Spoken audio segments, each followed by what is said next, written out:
Okay, we're going to show this part real quick too. We got that through the hole with that piece cut out. There's not a whole lot sticks through there.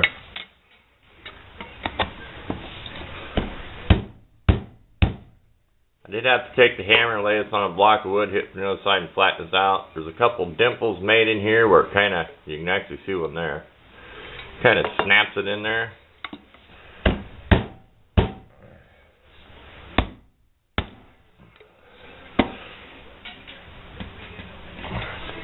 That's in there pretty good. I don't think it's going to come out. I don't know what to do if it does. You really can't put epoxy around this stuff. It's going to burn off. There you go. There's that chimney part.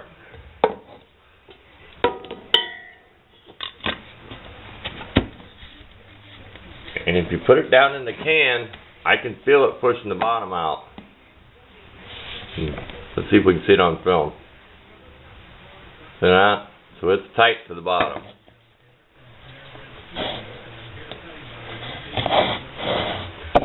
Pull the camera up here a little bit. It is tight to the bottom. But with the holidays, you never know, so you might cut across both these cans. I really should have saved that lifesaver thing for something special, but this is something special. I may not even paint this for a while. This is not really going to burn off with insulation in it. The top will. I'll let it naturally burn off, then paint it later, but I have a nice ridge here. Now we're going to use our Leatherman Sidekick can opener and try to get this out, if possible. Because we got to start figure out where we want the chimney going through here.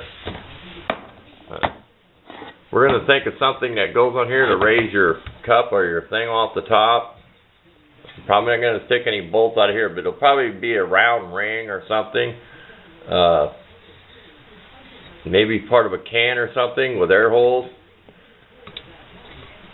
We really don't want to add nothing to this. I think it'll heat alright for small stuff. Put your little sticks. I know that ain't a very big spot to put wood into, but you always can drop stuff down inside of here too. So that's the whole idea. You can always put some sticks down inside of here. So it does have a pretty good capacity to put wood in. There you go. We'll get back to work. This is whatever label peels right off. Plastic stuff. So that's what I like about that. That'll peel right off. Back to work, figuring out the rest of it. My Leatherman Sidekick. I really like it. Have to go really slow because this is an odd shaped can. This is vanilla air freshener, so I don't mind even getting it on my hands. One of my favorite scents there. But you get the idea. You gotta go really slow or you'll bend the can.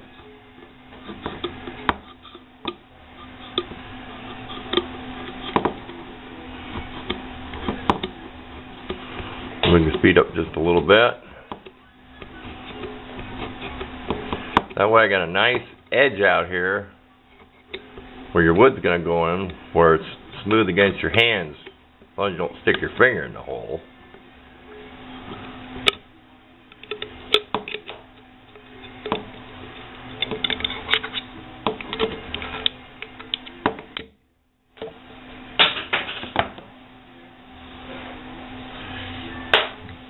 Then you can pry this off here. I have taken my diamond blade and cut this.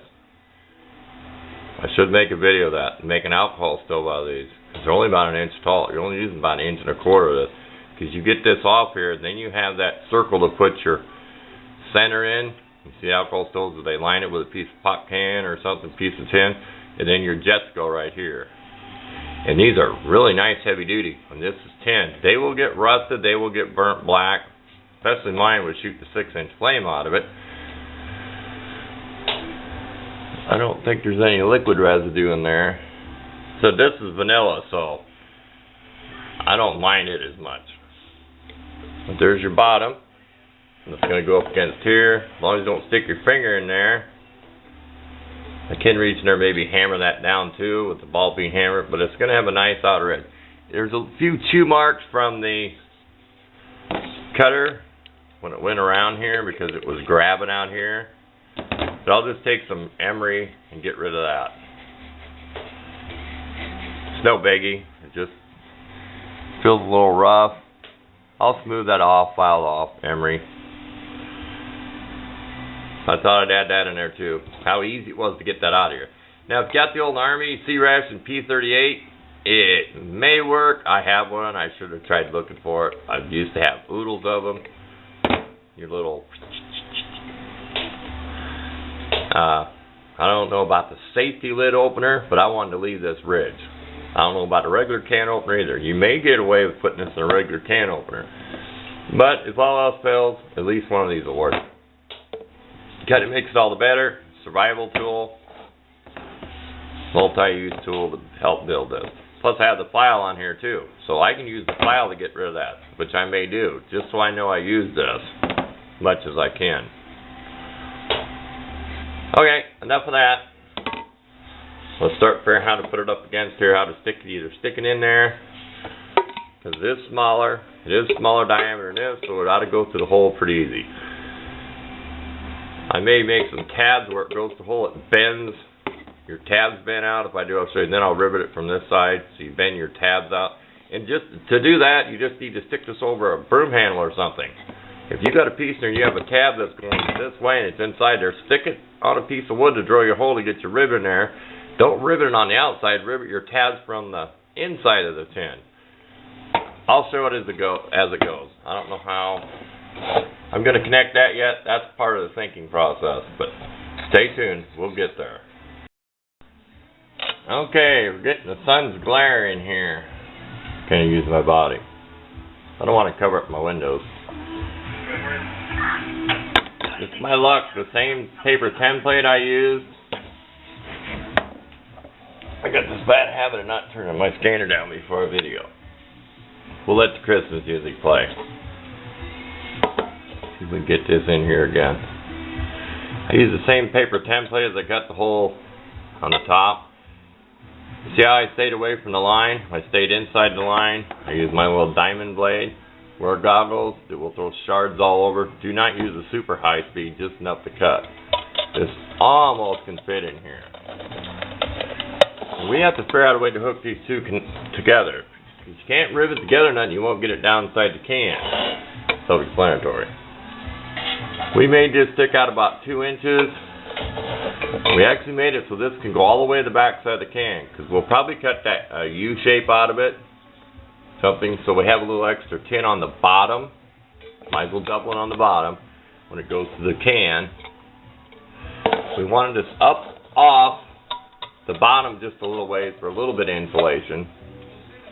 I do have some fiberglass insulation. I don't know if anybody's ever used that. The packle on the bottom. I'm just going to use clay oil dry. It almost can fit in there. So we'll do our grinding real slow.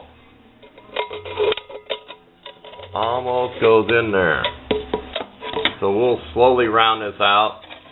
It does get hard to do. It ends up being an oval because you're cutting a round hole in something that's curved this way. So that's why I like to stay inside the line when I cut, and then custom do it with my pink grindstone and the Dremel. And I don't go straight on the edge. I kind of go at an angle a little bit, and I use a slow speed because this will vibrate and shake. I don't stay right on the edge. I kind of go at an angle to work at it. It seems better. When you go on the edge, things get all carried away. You're just trying to balance it on an edge. You kind of get an angle like this. You use a slow speed. Don't use a real fast speed. I like these better. Yeah, if you have like some of them smaller, round, wider stones, I don't like those because you'll just cut a groove in it. If you use these right, you can wear these down on the edge of this tin, just like metal, and you won't wear a groove in it. You get some of them longer, bigger, if you look in your whatever kit, you'll know what I mean. More of a cylinder type stone. You'll start wearing a groove in it. I'd rather use these. So, it's back to listening to the Christmas music. We have a local station that switches over at the beginning of the month. Although it's been said many times. Back to work.